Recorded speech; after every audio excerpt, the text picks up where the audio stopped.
ही काळी आई धनधान्य देई, ही काळी आई धनधान्य देई. जोडते मनाची नाती आमची माती, आमची माणसं, आमची माती, आमची माणसं, आमची माती, आमची माणसं, आमची माती, आमची माणसं, आमची माती, आमची माणसं.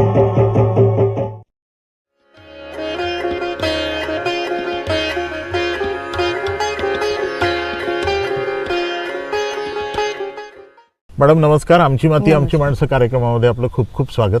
आणि आपला जो आजचा विषय आहे मशरूमचं उत्पादन आणि व्यवस्थापन. मला अगदी सुरुवातीला सांगा आमच्या शेतकरी बांधवांच्या माहितीसाठी म्हणून की मशरूम याची काय व्याख्या नेमकी केली जाते? मशरूम म्हणजे नेमकं काय? सर, मशरूम म्हणजे दुसरं तिसरं काही नाही आहे. आपण त्याला धिंगरी मशरूम किंवा टेकोडे असं यांनी वेगवेगळ्या नावाने उल्लेख केला जातो. बरोबर. तर मशरूम म्हणजे एक खाण्यायोग्य बुरशी आहे आणि शक्यतोवर ती बुरशी आत्ता कल्टिवेट व्हायला आपण कल्टिवेशन करतो, पण आता ती नॅचरली आपल्याला मिळायची पहिले.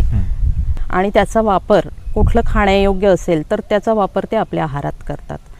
एक म्हणतात ना, आपल्या इथे एखादं काही अन्न पडलेलं आहे, लक्ष नाही, अशा वेळी त्याच्यामध्ये एखादी बुरशी तयार होते आणि त्याला क्लायमेट विशिष्ट मिळाल्यावर, तसंच निसर्गामध्ये जे मृत अवशेष पडले असतात, झाडांचा पालापाचोळा आहे, काही लाकडं आहे, काही, तर त्याच्यावरती त्यांना आवश्यक असलं वातावरण मिळालं की त्यावरती जी बुरशी उगवते तीच म्हणजे मशरूम.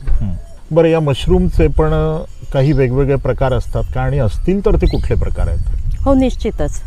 मशरूम आपल्याला जर निसर्गतः पाहिलं तर खूप सारे म्हणजे शेकडो हजारोच्या आसपास मशरूमच्या जाती आहेत, पण त्या आपल्या पूर्ण रिसर्च करून पुढे आलेल्या अजून नाहीत. ज्या काही आलेल्या आहेत त्याचं वर्गीकरण आपण उष्णतामान किंवा आपलं क्लायमेट कसं आहे त्याच्या दृष्टिकोनातून आपण वेगवेगळं करू शकतो. यामध्ये खास करून म्हणता येईल की समशीतोष्ण प्रदेश आहे, शीतोष्ण प्रदेश आहे, नंतर खूपच अति थंडीचे म्हणता येईल असे काही प्रदेश आहे. या ठिकाणी उगवणारे मशरूम कसे, त्याप्रमाणे वेगवेगळे त्याचे विभाजन केलेले आहे. आणि त्यामध्येच आपण काही रिसर्च, आपले डायरेक्टरेट ऑफ मशरूम रिसर्च सोलनला जे आहे ICRचं केंद्र, त्याच्यामधून जे आपल्याला मिळतं, त्यांनी शिफारस केलेले असे मशरूम्स आपण आता कल्टिवेट करून आपण आपल्याला पाहिजे त्या वातावरणात आपण घेऊ शकतो. बरोबर.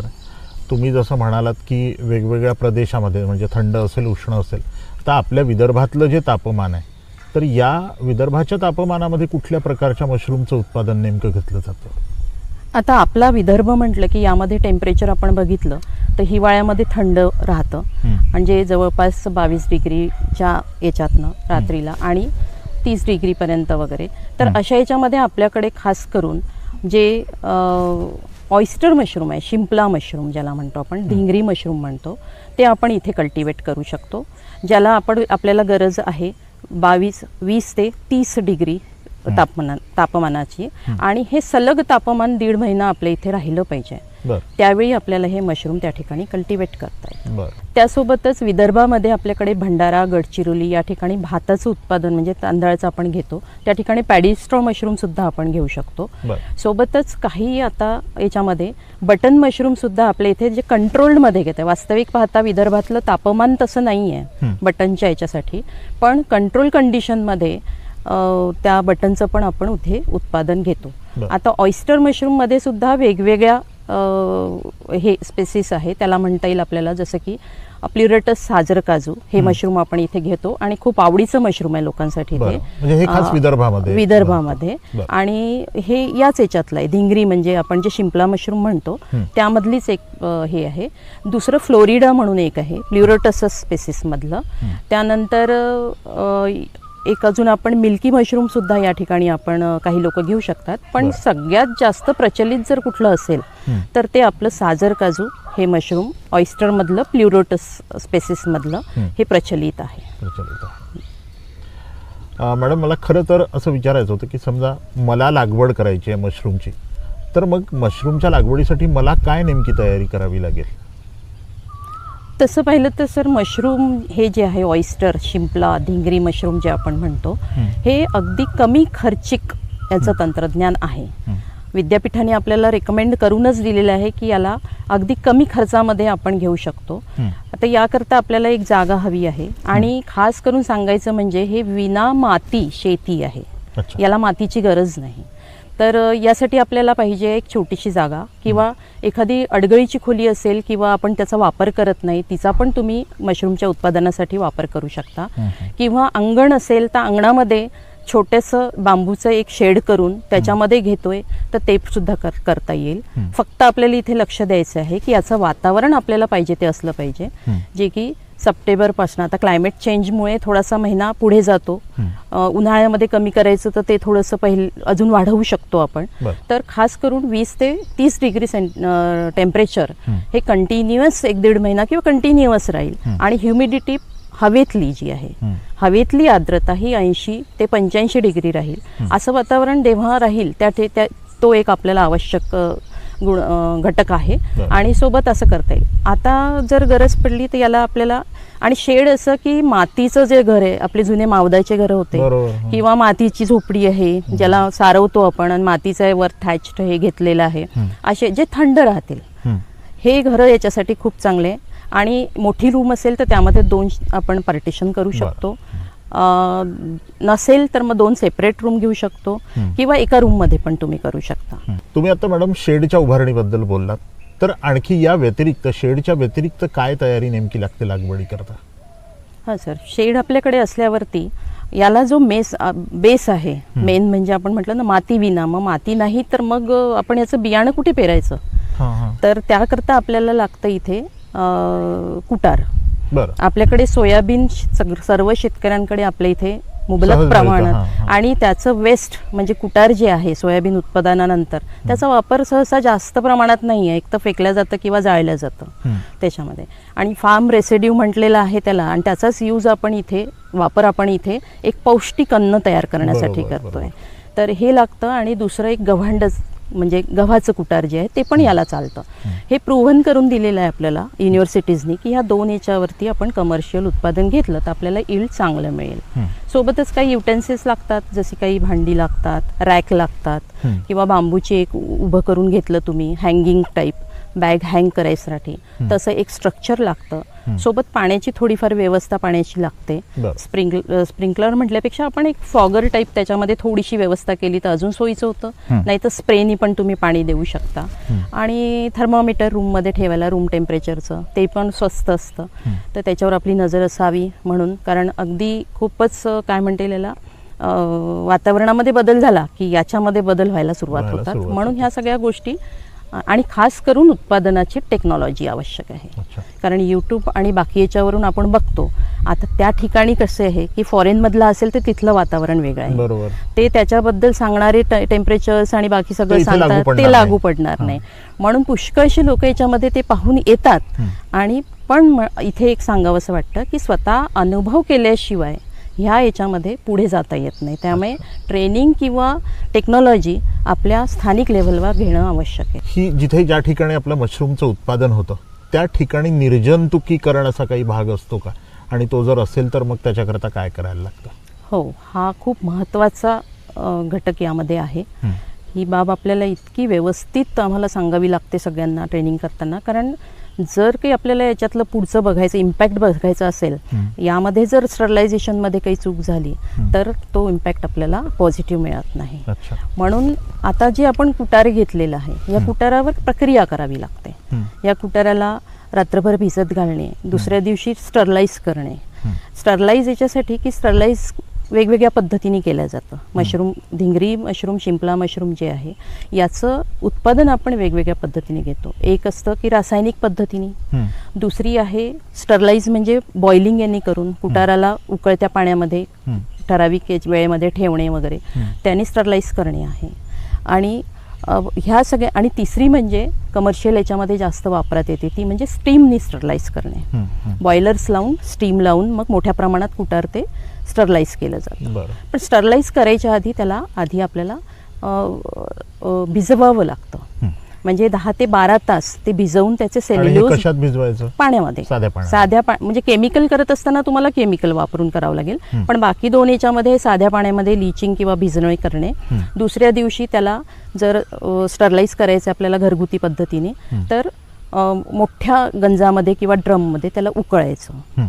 म्हणजे पाणी अर्ध ठेवून बाकी कुटार हे करून त्याला अर्धा तास बॉइलिंग टेम्परेचरवर ठेवायचं. आणि त्यानंतर त्याला स्पॉनिंगसाठी आपण रूम टेम्परेचरला थंड करतो. आता केमिकलमध्ये काय करतो आपण, की केमिकलमध्ये आपण जसं 90 लिटर पाणी 200 लिटरच्या ड्रममध्ये, कॅपॅसिटी 200 लिटरची आहे, 90 लिटर पाणी त्याच्यामध्ये घेतलं, त्याच्यामध्ये 10 ते 12 किलो आपण स्ट्रॉ टाकतोय, कुटार, कुठलं गव्हांडा असेल किंवा मग सोयाबीनचं असेल, ते आपण त्याच्यात भिजवायचं म्हणजे डुबवायचं. आणि त्यानंतर एका बादलीभर पाणी घेऊन त्याच्यामध्ये 7.5 ग्रॅम आपल्याला कार्बनडिझम आणि 125 ml फॉर्मल्डिहाइड म्हणजे फॉर्मॅलिन हे मिसळून ते पाणी त्यामध्ये टाकायचं आणि त्याला चांगलं दाबून वरून प्लास्टिकने कव्हर करायचं आणि हे रात्रभर ठेवायचं. हे एक स्टरलायझेशन, दुसरं रासायनिक. आणि नंतर दुसऱ्या दिवशी डायरेक्ट मग तुम्ही पाणी निथळून त्याचं स्पॉनिंग म्हणजे बी पेरणीसाठी वापर करू शकता. दुसरं कमर्शियलमध्ये घेतात तर कसं करतात की मोठ्या अमाऊंटमध्ये लिचिंग करतात, म्हणजे टनानी असेल किंवा क्विंटलनी असेल, आणि त्यानंतर मग याला पाश्चरायझेशन टनेलमध्ये तुम्ही 60 ते 65 डिग्रीवरती जवळजवळ 4 ते 5 तास तुम्हाला त्यामध्ये ठेवावं लागतं, ब्लोअर चालू ठेवून, किंवा ब्लोअर नाही, यामध्ये आपण बॉयलरचा यूज करतो, स्टीम पास करतो. आणि ते ठेवल्यानंतर मग त्याला थंड करून मग त्याचं स्पॉनिंग मिक्सिंग पद्धतीने केलं जातं. तर अशा सगळ्या पण ह्या कमर्शियलसाठी वापरल्या जातं. आपण जे साधे गृहोद्योग आहे, सबसायडरी बिझनेस म्हणून करतो आहे आपण, तर हे आपल्या ह्या 2 पद्धतीने करू शकतो. बरोबर मॅडम, एक छोटीशी विश्रांती आपण या कार्यक्रमात घेऊया आणि त्यानंतर परत आपण ही बातचीत करणारच आहोत. शेतकरी बंधूंनो, आमची माती आमची माणसं कार्यक्रमामध्ये आम्ही एक छोटीशी विश्रांती घेतो आहोत. तुम्ही मात्र कुठे जाऊ नका, बघत राहा आमची माती आमची माणसं.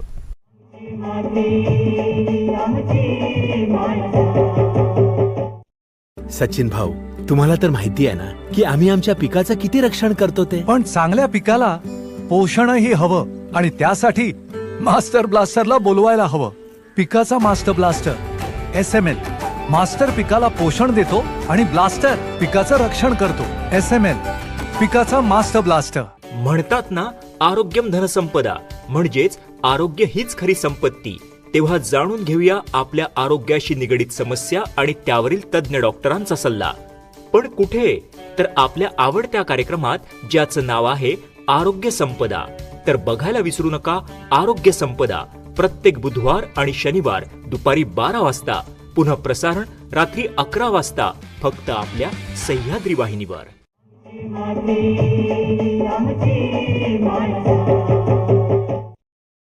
शेतकरी बंधूंनो, आपण मशरूमचं उत्पादन आणि त्याचं व्यवस्थापन याच्याबद्दल बोलतो आहोत. घरगुती जर उत्पादन सुरू करायचं असेल मशरूमचं, तर याच्याकरता लागणारं भांडवल खूप मोठ्या प्रमाणात असतं का?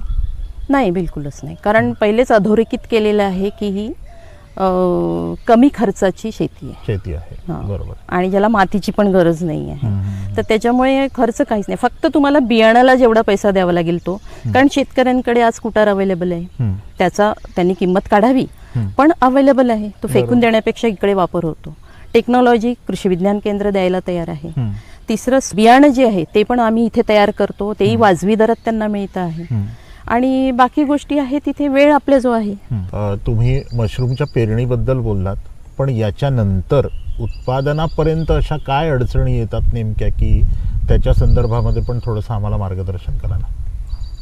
आता स्पॉनिंग झालं की आपण काय करतोय की आपली जी शेड आहेत, ह्या शेडमध्ये पण आपल्याला उपचार करावे लागतात. त्या शेडला पण स्टरलाइज करावं लागतं. म्हणजे जुनं घर असेल, जुनं वापरत असाल तर पूर्ण स्वच्छ करणे, जाळे जळमाटे काढणे, स्वच्छ पाण्याने धुवून घेणे. काही तुम्ही स्वच्छतेला वापरत असाल ते लिक्विड टाकून धुणे. त्या खोलीला पूर्ण चुना देणे, चुनाच, विशिष्ट कलर नाही चुना, कारण तो निर्जंतुक करतो बरोबर. त्यामुळे. आणि एखादा फवारा आजूबाजूला काही असेल तर कीटकनाशकाचा असेल, फंजीसाईडचा असेल, कार्बनडिझमचा वगैरे एखादा फवारा मारून घेणे. आणि मग आपलं स्ट्रक्चर त्या ठिकाणी आपण उभं करून गेलेलंच आहे आधी. वरती बांबू लावले, हँगिंगच्या दोऱ्या लावल्या, त्याच्यामध्ये आपल्याला बॅग्स ठेवायच्या आहेत लटकून. तर ह्या रूमला ज्या दिवशी आपण स्पॉनिंग करणार त्याच्या आदल्या दिवशी फ्युमिकेट करून घ्यावं लागतं. बरं. अजून शेवटची एक स्टरलायझेशनची एवढं केल्यावरही शेवटची करायला लागतं. हां करायला लागतं. कारण त्यामध्ये काय आपण घेतो की पोटॅशियम परमॅंगनेट थोडंफार, त्यामध्ये फॉर्मॅल्डिहाइड त्याच्यात टाकून त्याच्या फ्युम्स रूममध्ये पूर्ण आपण जाऊ देतो बरं. आणि रूम बंद करून घेतो रात्रभर आणि दुसऱ्या दिवशी ओपन करून देतो, म्हणजे ते एअरमध्ये निघून जातं आणि ती अशा रीतीने फायनली पूर्ण स्टरलाइज रूम होते.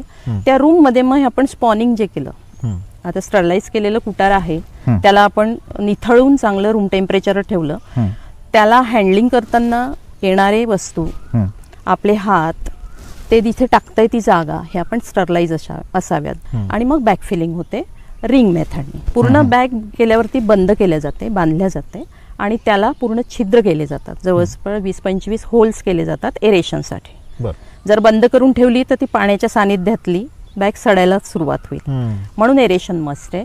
त्याचं आपल्याला मायक्रोबियल हे व्यवस्थित राहिलं पाहिजे. बरं. म्हणून आता त्याच्यामध्ये स्पॉन गेलेलं आहे, मायसिलियम गेलेलं आहे आणि ही बॅग आपण नेतो डार्क रूममध्ये. आता रूमचे 2 सेक्शन आपण घेतले, एक डार्क रूम अंधारी खोली आणि एक उजेडाची खोली म्हणजे व्हेंटिलेटेड रूम. ही डार्क रूम क्लोज राहील, याच्यामध्ये CO2 कितीही वाढला तरी चालतो, ते टॉलरेट करतं हे, पण याच्यामध्ये व्हेंटिलेटेड पाहिजे आफ्टर म्हणजे हार्वेस्टिंगच्या वेळी. बरं. तर आपला हा डार्क रूममध्ये इन्क्युबेशन पिरियड आहे, म्हणजेच काय स्पॉन रन पिरियड आहे. हा स्पॉन रन पिरियड जवळपास आपल्याला 18 ते 20 दिवस राहतो. यामध्ये हा ठेवले की नुसतं तुम्हाला निरीक्षण करणे, बरं. त्याच्यातलं टेम्परेचर व्यवस्थित राहिलं पाहिजे. जर वर जात असेल काय तुम्ही ॲक्च्युअल सीझनमध्ये केलात ना तर तुम्हाला सीझन सोबत घेऊन जातं छान, म्हणजे तुम्हाला इतका आत्मविश्वास वाढतो की मी किती छान नवीन अन्न उगवलं. म्हणून सीझन पाळणे हे खूप महत्त्वाचं आहे. 20 दिवस किंवा मग बॅग पूर्ण पांढऱ्या झाल्या खालून वरून सगळीकडून की मग त्याला तुम्ही थोडे कट्स मारायचे 3 साईडला आणि त्या बॅग व्हेंटिलेटेड रूममध्ये आणून ठेवायच्या. एक अशी पद्धत. अशा हळूहळू सगळ्या होतील, नाही तर मग पुढे मागे होतील काही बॅग्स. आणून ठेवल्या की त्याला दुसऱ्या दिवशीपासनं थोडंसं पाणी द्यायचं. बरं. जर खूप पावसाळा असेल तर 2 वेळेस दिलं तर चालेल, किंचित स्प्रे मारायचा, खूप पाण्याची गरज नाही, बॅग ओली आहे आणि तुम्ही प्लास्टिकला कट मारली आहे त्यामुळे त्याला हवा लागत नाही आहे जास्त, तर तेवढे देणे. आणि त्यानंतर मग 4-5 दिवसांनी त्याला पिनिंग्स येणं चालू होतं. पिनिंग्स आले की लगेच 2 दिवसामध्ये मशरूम मोठे होतात, मग त्याची तोडणी करायची. बरोबर. मॅडम, तुम्ही मशरूमच्या उत्पादनाबद्दल बोललात, म्हणजे आता पूर्ण काढणीला आले मशरूम, यानंतर बाजारपेठ कशी मिळते या मशरूमला? आपण घेतलं पहिलं पीक, त्यानंतर अजून 2दा आपल्याला पीक घेता येतं. याला डायरेक्ट बाजारामध्ये तुम्ही फ्रेश मशरूम विकलं ओलं तर याला खूप छान भाव मिळतो. वेगवेगळ्या, आता कुठे असं स्थिर भाव नाहीये त्यामुळे तुम्ही म्हणाल तो भाव तुम्हाला मिळतो इथे, पण साधारणतः 250 ते 300 रुपये किलो ऑयस्टर मशरूम बाजारात आपल्याला मिळू शकतं. नाही हे झालं तर त्याला वाळवून ठेवता येतं आणि वाळवून पण आपण याला चांगला तेवढाच भाव, फक्त इथे 1 किलोचं 100 ग्रॅम मशरूम होतं पण भाव पण तसाच मिळतो, त्याच तुलनेत मिळतो. तर हे करता येतं. बाजारभाव इथे आहे की सांघिक स्वरूपात केलं तर एखाद्याने मार्केटिंगचं केलं तर त्याच्याकडे जाऊ शकतं. पुण्या बॉम्बेकडे मेट्रोपॉलिटन सिटीजमध्ये फॉरेनला एक्सपोर्ट हे होतं जास्त करून, तर तिकडे पण तुम्हाला असा मीडिएटर सापडला तर त्या ठिकाणी तुम्ही करू शकता. वेगवेगळे प्रॉडक्ट्स करून पण करू शकता, विकू शकतो आपण. मॅडम, एक छोटीशी विश्रांती आपण या कार्यक्रमात घेऊया आणि त्यानंतर परत आपण ही बातचीत करणारच आहोत. शेतकरी बंधूंनो, आमची माती आमची माणसं कार्यक्रमामध्ये आम्ही एक छोटीशी विश्रांती घेतो आहोत. तुम्ही मात्र कुठे जाऊ नका, बघत राहा आमची माती आमची माणसं.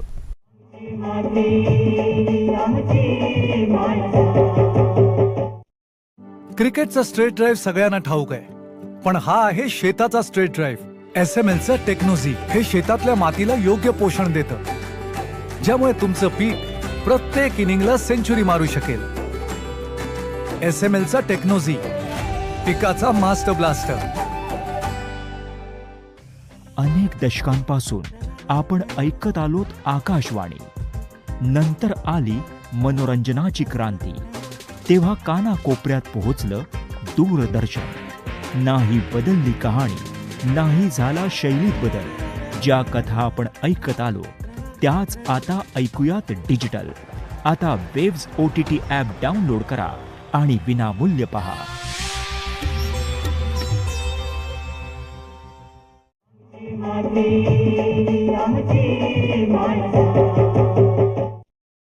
शेतकरी बंधूंनो, आपण मशरूमचं उत्पादन आणि त्याचं व्यवस्थापन याच्याबद्दल बोलतो आहोत.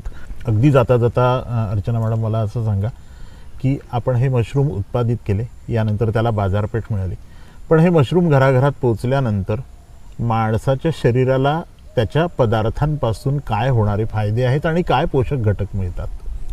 आता हे अन्न कसं आहे, आज सगळे व्यक्ती म्हणता येईल आपल्याला, पूर्ण ह्युमन बिईंग म्हटलं तरी आपण एक अशा अन्नाच्या शोधात आहे की ज्याच्यामध्ये कुठली भेसळ नको. सगळं कानावर पडतंय, याच्यात हे आहे, ते आहे, ते आहे.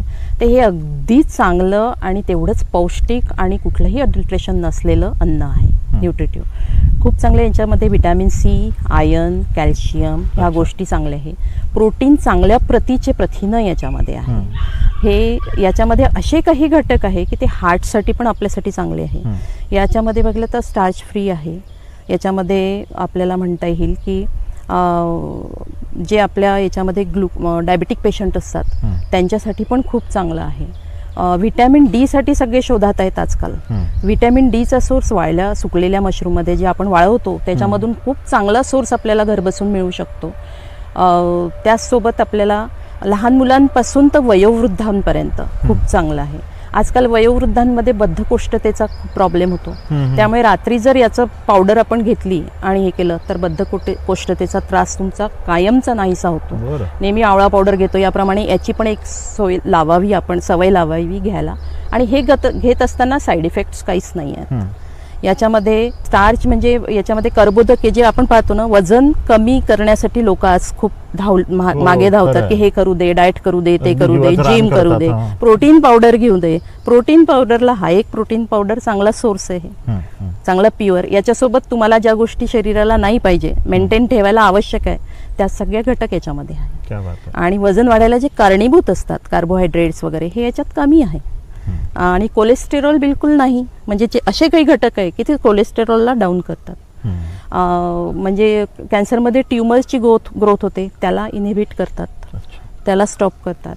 वेगवेगळ्या याच्यातनं वेगवेगळे याचे खूप सारे फायदे आहे. आणि अजूनही रिसर्चेस चालू आहेत आणि खूप चांगला ड्रास्टिक खूप मोठा चेंज याच्यामुळे आपल्या याच्यात येणार आहे. एक शाकाहारी आणि मांसाहारी याच्यामधलं हे फंगल फूड. क्या बात आहे. मंडळी, आमची माती आमची माणसं कार्यक्रमात आपल्यासोबत आज होत्या डॉक्टर अर्चना काकडे आणि आपण चर्चा केली मशरूमचं उत्पादन आणि व्यवस्थापन. मॅडम, खूप महत्त्वाची माहिती तुम्ही दिलीत आणि मला असं वाटतं की आमच्या ज्या शेतकऱ्यांच्या मनामध्ये हा प्रश्न असेल किंवा सर्वसामान्य लोकांच्या मनात की मला मशरूमचं उत्पादन सुरू करायचं आहे तर त्यांना सर्वांगपणे माहिती या कार्यक्रमातून मिळालेली आहे असं आपण अपेक्षित धरूया. आणि मंडळी, आपण अर्चना मॅडम आपल्या कार्यक्रमात सहभागी झाल्यात त्याबद्दल त्यांचे खूप खूप आभार मानूया. खूप खूप धन्यवाद मॅडम, तुम्ही या कार्यक्रमात सहभागी झालात त्याबद्दल. धन्यवाद.